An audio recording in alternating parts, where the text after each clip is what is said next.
Everyone, good morning. कैसे हो आप सब? हम सब तो बिल्कुल ठीक हैं। उम्मीद करती हूँ कि आप सब भी बिल्कुल अच्छे होंगे और बहुत खुश होंगे। आप सभी का आपके अपने चैनल एसके ब्लॉग्स में बहुत बहुत स्वागत है। तो फ्रेंड्स, सबसे पहले आप सभी को मेरी राम राम। और आज मेरा तो सुबह सुबह ही बहुत ज़्यादा काम फैल गया है। अभी मैं सुबह उठ के मुँह हाथ धो के और बच्चों के रूम में आई थी तो पूरे रूम में पानी भरा हुआ था।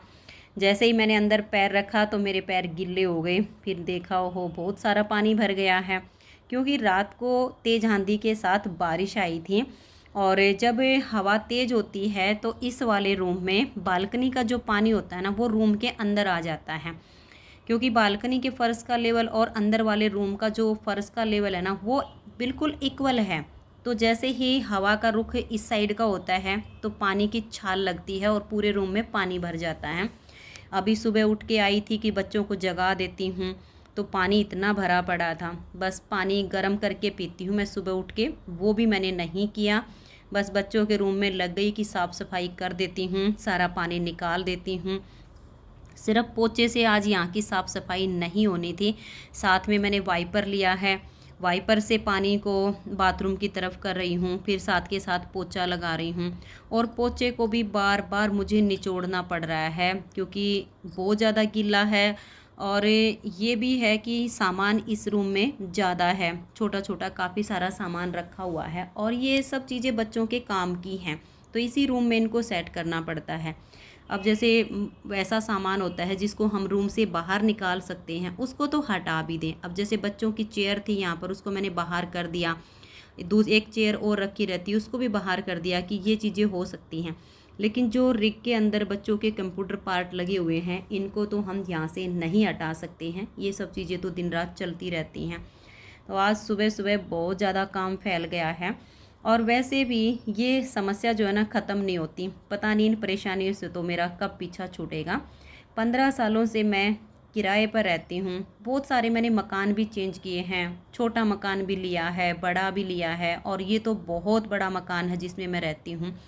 बट ये जो बारिश का पानी घर के अंदर घुसता है ना, इससे पीछा नहीं छूटता है।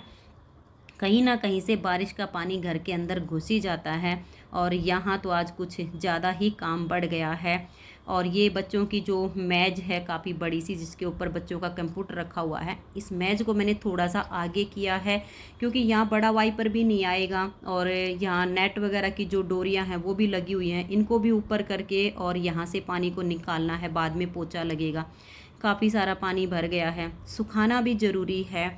और 2-2.5 घंटे लग गए आज मुझे सिर्फ इसी रूम को साफ़ करने में, क्योंकि थोड़ा बहुत काम फैला होता है ना तो जल्दी से भी हो जाता है, लेकिन आज तो कुछ हद से ही ज़्यादा फैल गया था।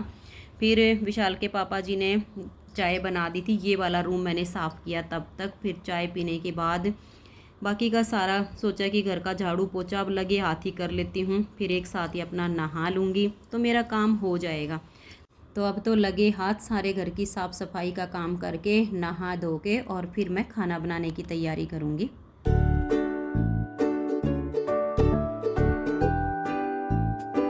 तो साफ़ सफाई का सारा काम कंप्लीट हो गया है, नहा ली हूँ और अब मैं खाना बनाने की तैयारी कर रही हूँ।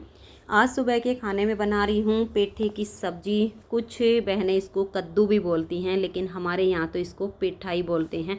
और पेठा भी कई तरह का होता है, एक तो जैसे पीले वाला होता है, काफ़ी बड़ा सा होता है। एक थोड़े छोटे साइज़ का हरे रंग का होता है, एक लंबे साइज़ में ग्रीन कलर का होता है। तो कई तरह के होते हैं, बट ये गोल वाला जो छोटा हरे वाला होता है ना, वो वाला था, लगभग 1 केजी का पेठा। और सब्जी में मैंने सिर्फ मेथी का छोंक लगाया है। आज इसमें मैंने प्याज नहीं डाला है क्योंकि अनुज को खाने में से बहुत ज़्यादा स्मेल आती है। काफ़ी जगह से मैं इसको दवाई दिलवा चुकी हूँ। अब सांपला में एक हुड्डा डॉक्टर है, जिसके बारे में मैंने एक बार पहले भी जिक्र किया था, जब इसको एलर्जी की प्रॉब्लम हुई थी तो वहीं से दवाई दिलवाई थी। अब फिर से मैं इसको वहीं पर दिखा के लाई हूँ, मायके गई थी तो सांपला में ही हुड्डा डॉक्टर है, वहीं पर इसको मैं अब दवाई दिलवा के लाई हूँ कि इसको कोई भी चीज़ खाने को दो, उसी में से स्मेल आती है। फल फ्रूट जो भी दो, उसी में से बोलेगा कि मुझे गंदी सी स्मेल आती है। तो वहाँ पर इसको दवाई दिलवाई है। डॉक्टर ने बताया है कि इसको जो है शरीर में कोरोना के सिम्टम्स बाकी हैं। जो मेरी वीडियो डेली देखते हैं उनको शायद याद होगा कि मार्च के महीने में होली के आसपास का जब टाइम था, तो पूरा ही परिवार मेरा बीमार था, सबको बुखार आ रहा था, घर से बाहर भी हम नहीं जा रहे थे। तो उस टाइम पे हम सबको कोरोना हुआ था। लेकिन हम बाकी तो सब ठीक हो गए हैं, लेकिन अनुज को उसी टाइम से, मतलब वैसे तो ये बिल्कुल ठीक है, लेकिन खाने की कोई भी चीज़ इसको दो तो ये बोलता है कि मुझे स्मेल आती है, मैं इसको खा नहीं पाऊँगा, मुझे इसमें से बदबू आती है। तो फिर 2-3 जगह मैंने इसको दवाई दिलवाई, लेकिन इसको कोई भी आराम नहीं हुआ। और फिर मैं अब इसको सांपला डॉक्टर के पास दवाई दिलवा के लाई हूँ हुड्डा से। तो उन्होंने ये बताया है कि इसको कोरोना के सिम्टम्स बाकी हैं, जिस वजह से इसे स्मेल आती है। टाइम लगेगा लेकिन ठीक हो जाएगा। तो अभी इसको 10 दिन की दवाई डॉक्टर ने दी है, खा रहा है, दवाई ख़त्म हो जाएगी तो एक बार फिर से इसको दिखा के लाऊंगी। क्या होता है ना, बीमारी आती तो बहुत जल्दी है लेकिन जाती बहुत देर से है। लेकिन ये होता है एक बार डॉक्टर को जब समझ में आ जाता है ना कि बीमारी क्या है, तो फिर उसका इलाज भी संभव होता है। यहाँ पर मैंने 2-3 डॉक्टर को दिखाया था, उनको इसकी बीमारी ही समझ में नहीं आई थी कि इसको बीमारी क्या है। लेकिन हुड्डा डॉक्टर ने इसकी अब बीमारी पकड़ ली है कि इसको प्रॉब्लम क्या है, तो उसी हिसाब से इसको दवाई मिली है, तो अब ये जल्दी से ठीक हो जाएगा। तो फ्रेंड्स, खाना भी बन के तैयार हो गया है, आप सब भी आ जाइए और हमारे साथ सुबह का खाना खा लीजिए। गाय माता की 2 रोटी बना दी हैं, सासू माँ की थाली साथ के साथ मैंने तैयार कर दी है, उनको भी खाना खिला देती हूँ।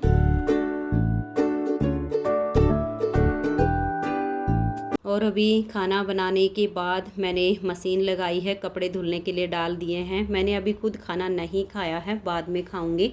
सोचा कि पहले सासू माँ के रूम में आती हूँ, बेडशीट चेंज कर देती हूँ, तो ये भी धुल जाएंगी। एक तो इनकी ओढ़ने वाली चादर है, पतली सी कॉटन की चादर है जिसको ये ओढ़ के रखती है, और इनकी बेडशीट भी जो है मैली सी लग रही थी मुझे कि आज मशीन लगा रही हूँ, तो ये भी धुल जाएंगे। खाना बाद में खा लूँगी। तो ये है कि बीच बीच में से मशीन में जो कपड़े हैं धुलते जाएंगे, उनको मैं निकालती जाऊँगी, तो ये काम भी होता चला जाएगा।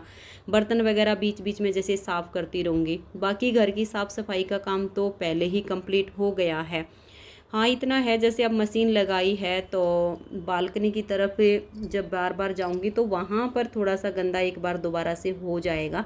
तो रसोई में और थोड़ा सा ड्राइंग रूम में जितने में बार बार निकलना होगा वहाँ पर पोछा मैं दोबारा से लगा दूंगी, तो मेरा काम होता चला जाएगा। और ये देखिए, अब ये लगभग 2 बजे का टाइम है। कपड़े सारे धुल गए हैं, जो रसोई का काम था बीच बीच में वो भी मैं करती चली गई थी, और कपड़े भी धुल गए हैं। और आज मैंने 1 वीक के बाद मशीन लगाई है। मैं शनिवार को मायके गई थी, तो फ्राइडे को मैंने मशीन लगाई थी शाम के टाइम पे, और कपड़े सारे धो के चली गई थी। शनिवार को सुबह उठ के उन पर मैंने प्रेस भी कर दी थी। तो सारा काम मैं निपटा कर ही पिछले शनिवार को अपने मायके गई थी। फिर उसके बाद वहाँ से आई तो एक तो वैसे ही तबीयत ठीक नहीं थी, कुछ काम भी बहुत ज़्यादा फैला पड़ा था, तो मशीन लगाने का टाइम ही नहीं मिला था। कुछ मौसम भी कई दिनों से ठीक नहीं चल रहा है, किसी भी टाइम पे बारिश आ जाती है, और आज भी धूप बिल्कुल नहीं है, बादल छाए हुए हैं, बारिश आ सकती है। लेकिन मशीन में जैसे अब कपड़े ड्राई हो गए हैं तो हवा चल रही है, एक बार थोड़े सूखे सूखे हो जाएंगे ना, अगर बारिश आ भी जाएगी तो मैं ये कपड़े अंदर कहीं ना कहीं फैला दूंगी तो सूख जाएंगे। और बाकी मतलब जब धूप नहीं लगती है ना कपड़ों पे, तो वो बात बनती नहीं है, कुछ प्रेस से ही सुखाने पड़ते हैं। और जब कपड़ों पे धूप लग जाती है ना, तो उन कपड़ों की बात ही अलग होती है। वाइट वाले जो कपड़े होते हैं उनमें सफ़ेदी भी अच्छी आती है जब धूप लगती है, लेकिन धूप नहीं लगती है और ऐसे रहते हैं तो कपड़े इतने सफ़ेद और चमकदार नहीं बनते हैं। लेकिन चलो, मौसम जैसा भी है, कपड़े तो धोने ही होते हैं, फिर प्रेस से सुखा दूंगी बाकी जो बचेगा। तो आप बताइए कैसे हो। मैं तो आज पूरा दिन से ही काम में बिजी हूँ, और शायद आज बिल्कुल टाइम भी नहीं मिलेगा। 2-3 दिन से बुखार भी चल रहा है। सुबह भी मैंने जो है बुखार की दवाई ली थी, चाय पीने के बाद 1-2 बिस्किट खा के, और अब फिर से मुझे शरीर में हरकत लग रही है कि दोबारा बुखार आएगा। कुछ तो काम ज़्यादा हो जाता है, कुछ पहले से बुखार चल रहा है।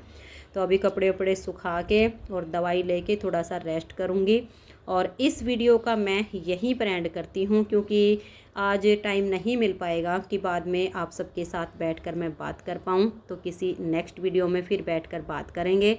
तो आज की इस वीडियो में इतना ही, मिलते हैं नेक्स्ट वीडियो में। तब तक के लिए आप सभी को मेरा प्यार भरा नमस्कार। राधा स्वामी, राधे राधे, जय श्री राधे, बाय बाय।